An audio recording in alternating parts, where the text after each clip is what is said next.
So great, I can lead. I can own my own perception, how to lead and how to support, respectfully influencing others' perceptions though, especially those who haven't taken similar personal steps to reunite with life. Don't confuse title and authority with leadership.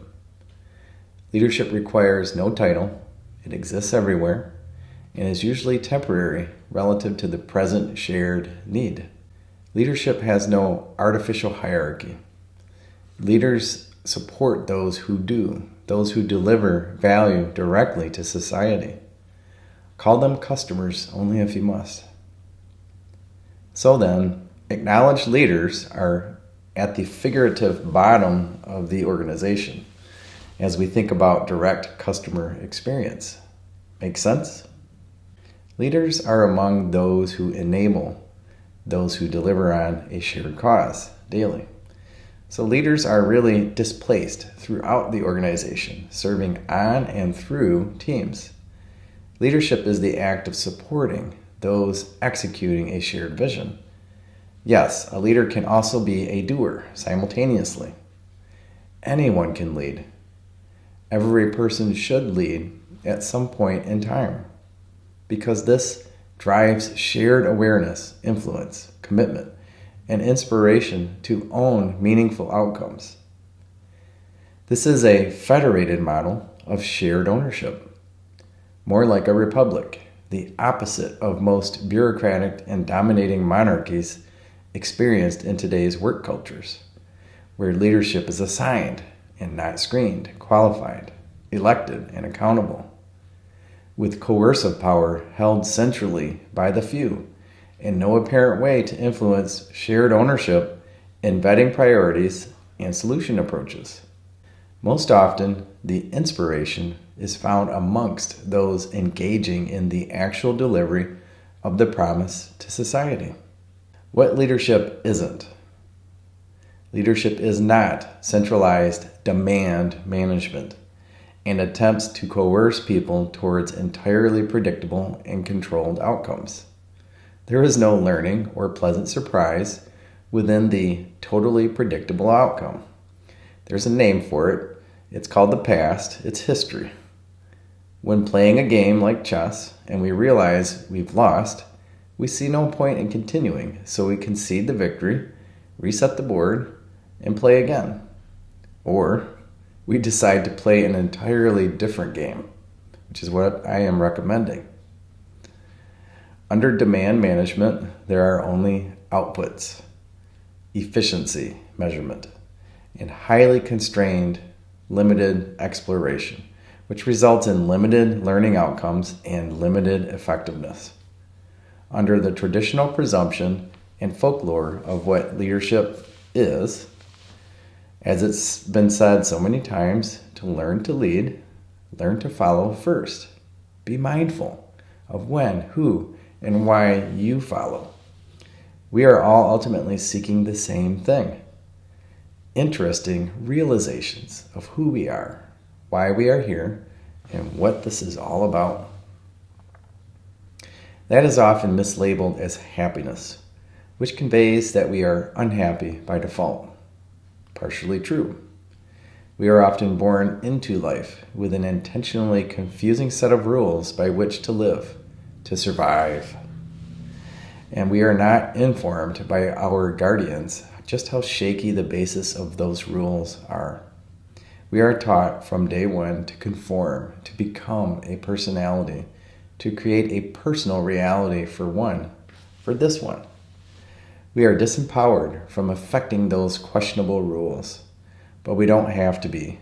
We don't have to be that way. I ask you to reconsider all that I've shared in this talk. Instead of striving to be happy, instead find a way to remain present in life, which will bring awareness of life's design and what it desires. To exist and know that it exists. That's it.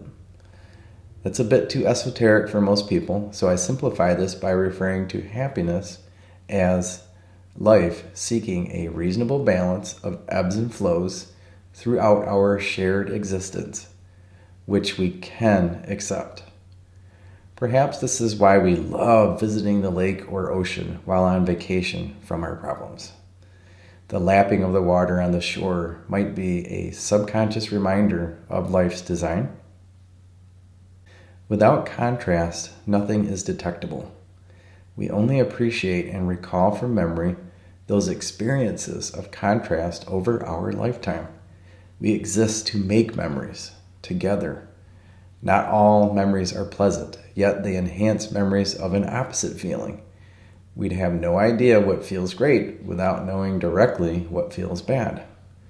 How extreme of a contrast is necessary, though, to detect and appreciate an experience? How extreme should it be? Even the most seemingly mundane memory is actually connected to a crucial moment in our lifetime, but you may not see it, or you're denying it.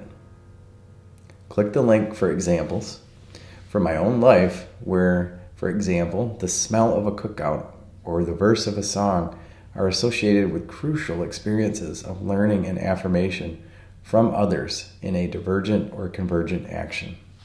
So, I'd lovingly suggest that we all essentially wish to flow with life, co-creating wonderful experiences, which deeply imprint in our body for later recall and warm reflection.